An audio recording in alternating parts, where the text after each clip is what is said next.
दोस्तों, जिंदगी में बाहर का शत्रु संभालना आसान है, लेकिन जब शत्रु अपने ही घर के भीतर छुपा बैठा हो तो हालत और भी खतरनाक हो जाती है। बाहर का दुश्मन सामने से हमला करता है, लेकिन घर का दुश्मन भीतर ही भीतर आपकी नींव खोदता है। आचार्य चाणक्य ने इस स्थिति के बारे में गहरी बातें कही हैं। उन्होंने कहा था, घर का शत्रु सबसे बड़ा शत्रु होता है, क्योंकि उसे आपके घर का रहस्य पता होता है, आपकी ताकत और कमजोरी दोनों का ज्ञान होता है। एक घर के शत्रु को पहचानना सबसे पहले सवाल उठता है, अगर घर में ही कोई शत्रु है तो उसे पहचाने कैसे। चाणक्य कहते हैं कि शत्रु कभी अपने चेहरे पर शत्रुता नहीं दिखाता। वो आपके साथ बैठेगा, आपका हाल पूछेगा, लेकिन पीछे से वही आपके पतन की योजना बनाता है। लक्षण क्या है? जब आपकी प्रगति पर घर का ही कोई व्यक्ति जलने लगे, जब आपकी सफलता उसे बर्दाश्त न हो, जब वो बाहर वालों से आपकी बुराई करने लगे, जब वो परिवार के भीतर फूट डालने लगे। याद रखिए, ईर्ष्या शत्रु का पहला लक्षण है। 2, घर का शत्रु सबसे खतरनाक क्यों?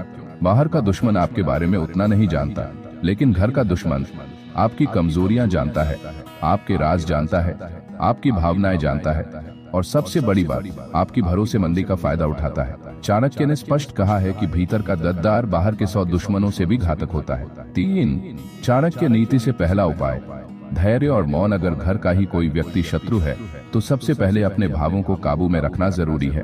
उससे खुलकर युद्ध करने की बजाय मौन रहना ज्यादा लाभकारी है। उसे कभी अपनी कमजोरी न बताएं, अपनी योजना, अपने सपने, अपने संघर्ष उससे छुपा कर रखें। चाणक्य कहते हैं, मौन सबसे बड़ा हथियार है, क्योंकि मौन में रहस्य छुपा होता है। 4, दूसरा उपाय, उसे उसके कर्मों से गिरने दो। घर के शत्रु को तुरंत लड़ाई में मत घसीटो। वो खुद अपने कर्मों से फंसता है। उसकी ईर्ष्या उसे बेचैन करेगी, उसकी चालाकी एक दिन उजागर होगी, उसकी साजिशें एक दिन उसी पर भारी पड़ेंगी। आपको करना सिर्फ इतना है कि धैर्य रखो और सच का साथ मत छोड़ो।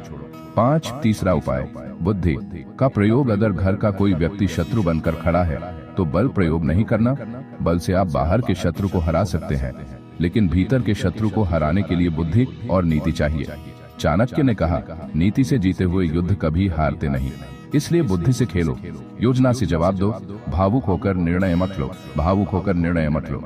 पारिवारिक शत्रु के उदाहरण इतिहास गवाह है कि बड़े बड़े साम्राज्य घर के ही शत्रुओं से टूटे। महाभारत में कौरव और पांडव रिश्तेदार ही शत्रु बन गए। रामायण में कैकेयी, जिसने अपने ही घर के लिए साजिश की। चाणक्य के समय में भी नंद वंश के भीतर विश्वासघातियों ने राजसत्ता को डगमगाया। इन सभी कहानियों में सबक है, बाहर के शत्रु से नहीं, भीतर के शत्रु से साम्राज्य गिरते हैं। 7, रणनीति, घर के शत्रु से कैसे निपटें। 1, उसकी पहचान करो, कभी भी धोखे में मत रहो। 2, अपनी कमजोरी उजागर मत करो, अपने प्लान, अपनी सोच, अपनी भावनाएं छुपा कर रखो। 3, सही मौके का इंतजार करो, जल्दबाजी में कदम मत उठाओ। 4, सत्य और धर्म का साथ मत छोड़ो, क्योंकि अंततः जीत उसी की होती है जो धर्म पर अडिग रहता है। 8, शत्रु को अवसर मत दो। चाणक्य कहते हैं, शत्रु को अवसर देना अपने पतन का निमंत्रण देना है। घर का दुश्मन अक्सर आपके गुस्से, आपकी भावुकता, आपके असावधान व्यवहार का फायदा उठाता है। इसलिए गुस्से में बोले गए शब्दों से बचो, भावुक होकर राज खोलने से बचो, जल्दबाजी में निर्णय लेने से बचो। 9, शत्रु को उसी की भाषा में जवाब। कभी कभी जरूरी होता है कि शत्रु को उसी की भाषा में जवाब दिया जाए, लेकिन वो जवाब योजना से और सही समय पर होना चाहिए। अगर वो आपके बारे में झूठ फैला रहा है तो सच सामने आने दो। अगर वो आपको गिराने की कोशिश कर रहा है तो खुद को इतना मजबूत बनाओ कि उसका हर वार बेअसर हो जाए। 10, सबसे बड़ी सीख, आचार्य चाणक्य ने कहा, यदि शत्रु घर का हो तो उससे सीधे लड़ाई मत करो, बल्कि उसकी चाल को पहचानो और बुद्धि से निष्क्रिय करो। यानी घर के शत्रु से लड़ाई जीतने का रास्ता नीति, धैर्य और बुद्धि है, न कि केवल बल। भाग 1 में हमने समझा कि घर का शत्रु कैसा होता है, उसे पहचानने के लक्षण क्या है और उससे निपटने की शुरुआती रणनीतियाँ क्या होनी चाहिए। अब भाग 2 में हम और गहराई से बात करेंगे, नीति शास्त्र, वास्तुशास्त्र और चाणक्य की विशेष शिक्षाओं के माध्यम से।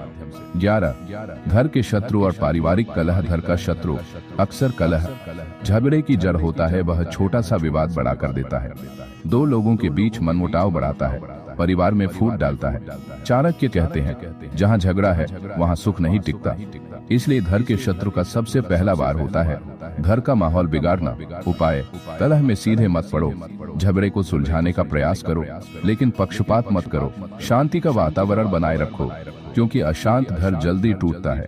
12 वास्तु शास्त्र से संकेत। वास्तु शास्त्र के अनुसार भी अगर घर में शत्रु है तो कुछ संकेत दिखाई देते हैं। घर में अक्सर बिना वजह लड़ाई होना, पैसे का आना जाना रुक जाना, स्वास्थ्य समस्याएं बढ़ना, अचानक रिश्तों में दरार आना। उपाय: घर में तुलसी का पौधा लगाना, उत्तर पूर्व दिशा को साफ सुथरा रखना, रोज सुबह शाम दीपक जलाना, हनुमान चालीसा का पाठ करना। ये सब सकारात्मक ऊर्जा लाते हैं और नकारात्मक शक्तियों को कमजोर करते हैं। 13 नीति शास्त्र के अनुसार 3 विकल्प। चाणक्य नीति कहती है कि शत्रु से निपटने के लिए 3 रास्ते होते हैं। 1 साम, बातचीत, शांति से समझाना। 2 दाम, लालच, उसके लोभ का उपयोग करना। 3 दंड, सजा, सही समय पर कठोर कार्रवाई। 4 भेद, नीति से तोड़ना, उसे उसके ही जाल में फंसाना। घर के शत्रु पर सबसे पहले साम और भेद का प्रयोग करना चाहिए। सीधे दंड देने से परिवार टूट सकता है। 14 मनोवैज्ञानिक रणनीति। घर का शत्रु अक्सर भावनाओं पर हमला करता है, इसलिए उससे लड़ने के लिए आपको मनोवैज्ञानिक रूप से मजबूत होना पड़ेगा।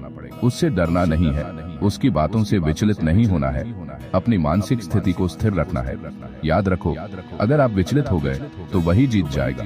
15 चाणक्य और अंदरूनी गद्दार। इतिहास में आचार्य चाणक्य ने भी अंदरूनी गद्दारों का सामना किया। नंद वंश के दरबार में कई मंत्री भीतर ही भीतर षड्यंत्र रचते थे। चाणक्य ने उन्हें सीधे नहीं हराया, बल्कि उनकी कमजोरियों को पहचान कर धीरे धीरे अलग कर दिया।